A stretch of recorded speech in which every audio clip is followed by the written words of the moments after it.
Пепи, ти постоя младе се побърка, дай му звъна на тоя. Не, ще рекаш правилно купче. Пепи, ти не можеш да снимаш с апарат. Чакай, Крисо.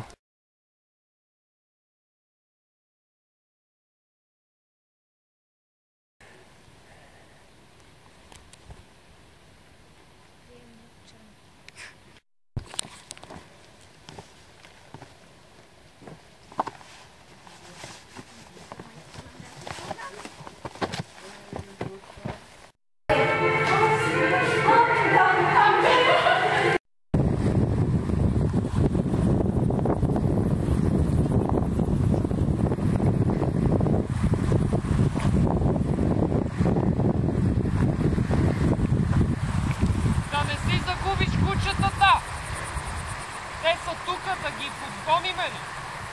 Да не се загубят.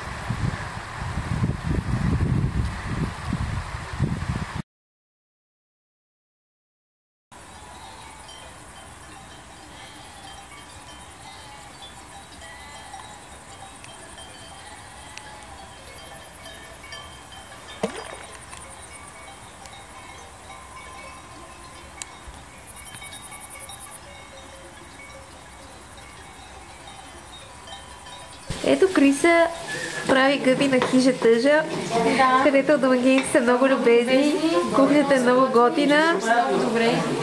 Да. За разлика от предните нощи в хижите и отношението на хижарите. Тук всичко е перфектно. Не знам дали ще стане толкова вкусно, колкото вчера. Ето ги... 10 лева са на штуките. Да. Ето ги там симпатичните хижари. В момента Пешо си лежи там, въобще не идва тук да си лави с нас. А тук тия манатарки за първ път ние ги уредихме изцяло. Много сме горди. Трябва да ни е благодарен. Тук няма съм да дигам томна. Разчитам на Янчето.